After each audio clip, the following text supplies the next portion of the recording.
Olá pessoal, então sejam bem-vindos aí mais uma aula sobre os medicamentos mais vendidos e as suas principais vendas adicionais.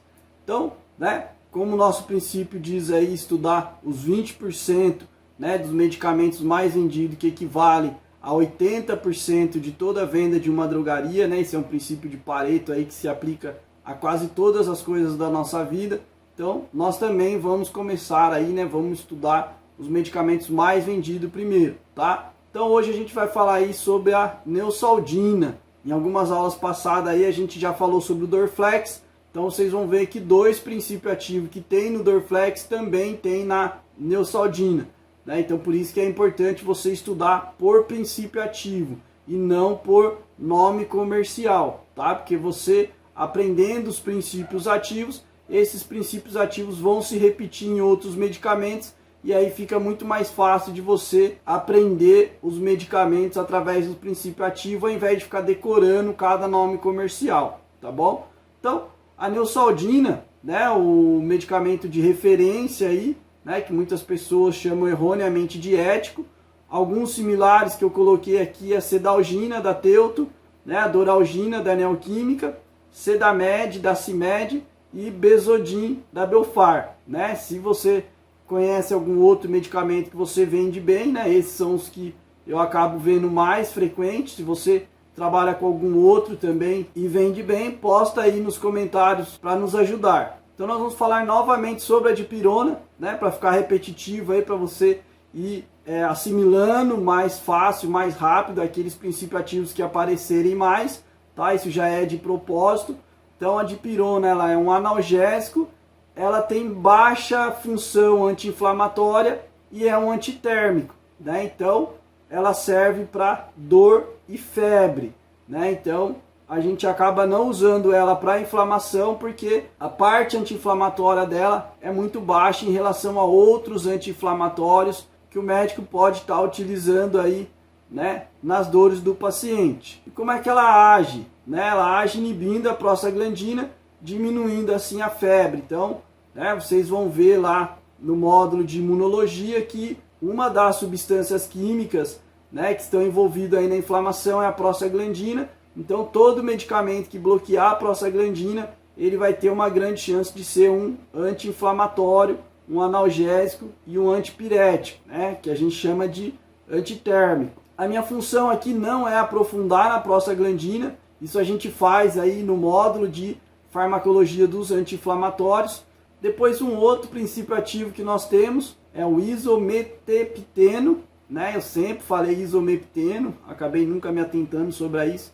É igual a amoxicilina, Muitas vezes eu falei amoxicilina, depois que um distribuidor falou para mim isso há 17 anos atrás, quando eu tinha uns 17 anos, bateu o pé comigo que era amoxicilina, que tinha um CI antes do XI, eu teimei com ele, fui ver na caixinha e tinha mesmo, tá? Então, o isometepteno, a vida inteira eu também falei isomepteno, tá? Então, como eu estou seguindo aqui o livro Guia do Remédio, e aí eu preciso falar certinho para vocês.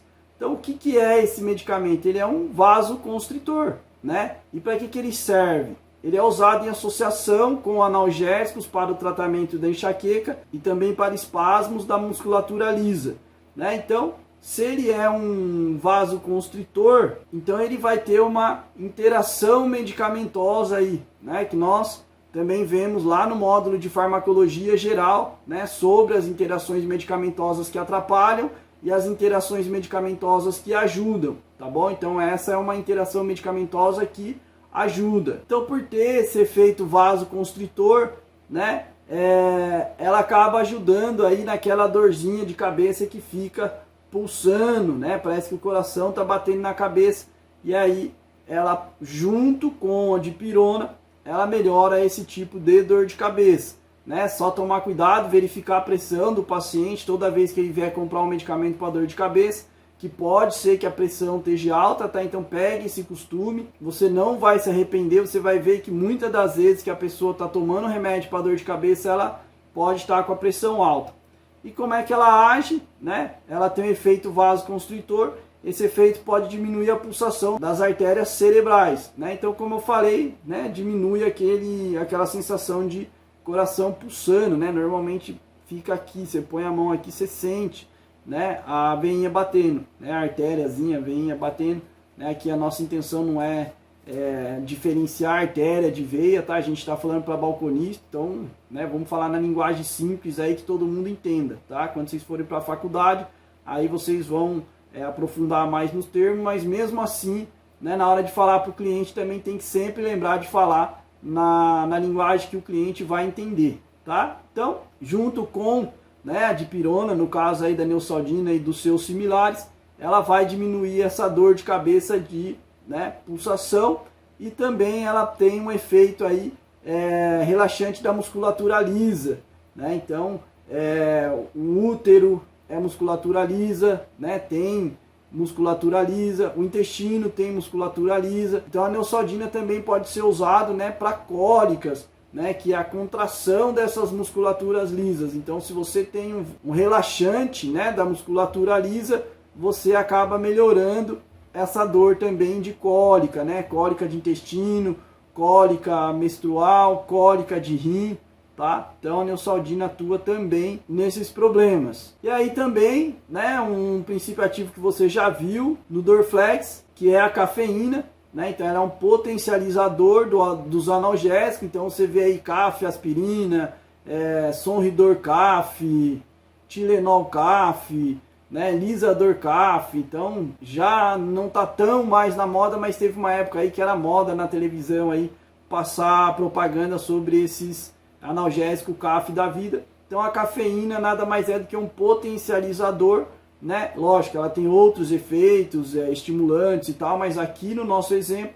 ela tem um efeito potencializador dos analgésicos. Então ela potencializa o efeito de analgesia aí da dipirona, né? E consequentemente do isometepteno também, que os três princípios ativos vão potencializar a melhora da dor de cabeça, a melhora das cólicas, né? Também pode ser utilizado aí para dores musculares, apesar de eu gostar mais do Torcilax para dores musculares, mas alguns clientes vão na farmácia de vocês comprar Neosaldina para dor muscular. E aí o que você pode estar indicando como venda adicional, né? Se você for farmacêutico, você pode estar indicando aí os medicamentos isentos de prescrição médica, e se você for balconista, você pode estar colocando esses produtos de uma maneira bem visível, a ponto de que o cliente, por ter visto em alguma propaganda que esses produtos são bons para esses problemas,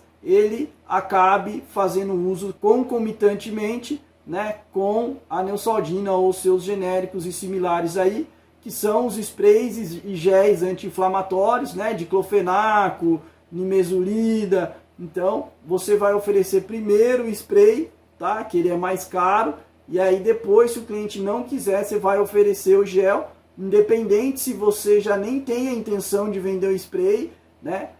Quando você coloca lá um spray, sei lá, vou chutar aqui R$30, e depois você oferece um gel anti-inflamatório a R$15, esse R$15 vai soar muito mais barato depois de você ter falado os 30 do spray do que se você falar de cara já o gelzinho de R$15. Na sua farmácia pode até ser mais barato, né? Mas compensa mais você oferecer primeiro o spray, tá? O que isso vai ajudar? Como o spray, né? No caso, se for dor muscular, tá, gente? Se for dor de cabeça, aí não tem como usar o spray, tá? E nem cólica, né? Que cólica é uma dor interna. Então, como que funciona esse spray, né?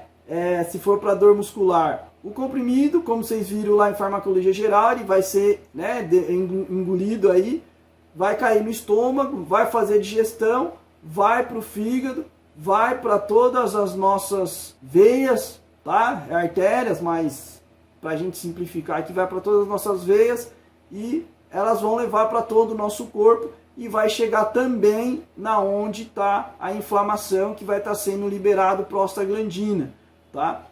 E vai melhorar aquela dor, aquela inflamação de dentro para fora. E o spray e o gelzinho vai melhorar de fora para dentro. Então você potencializa, você, né? O cliente veio buscar um medicamento que age de dentro para fora e ele pode estar levando também um medicamento que age de fora para dentro, melhorando mais rápido e diminuindo assim o efeito colateral que o comprimido, né, por ter uma ação sistêmica, possa estar causando naquela pessoa, né? O spray, o gel, por ser tópico, né, por ser na pele, por não ser sistêmico, né, por não ser absorvido por todo o corpo, ele tem um efeito colateral menor. Então você vai fazer uma venda de valor agregado maior e ainda vai diminuir os efeitos colaterais do paciente.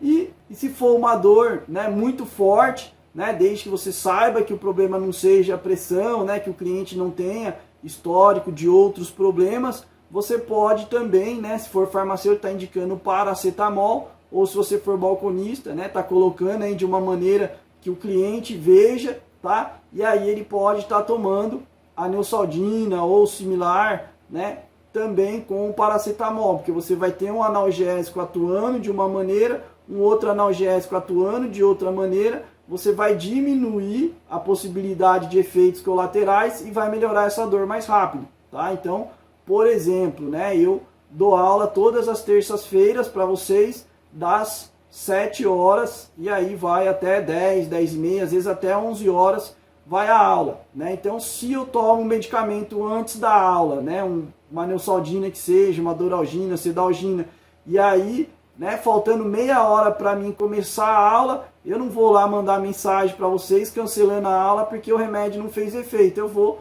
tomar um paracetamol para potencializar o efeito dessa Neosaldina, Doralgina, né, na melhora dessa minha dor de cabeça para mim poder dar aula. E é óbvio que se o cliente estiver comprando muito medicamento para dor de cabeça, aí você precisa aconselhar ele a passar no médico, que ele pode estar tendo algum outro problema mais grave aí, né, ou não, mas, né, a gente sempre tem que ter a consciência aí de qualquer medicamento que o cliente vier comprar com frequência que não seja um medicamento de uso contínuo, tá indicando, né, tá aconselhando, tá incentivando esse cliente a procurar um médico, tá bom? Espero ter ajudado e até uma próxima aula aí.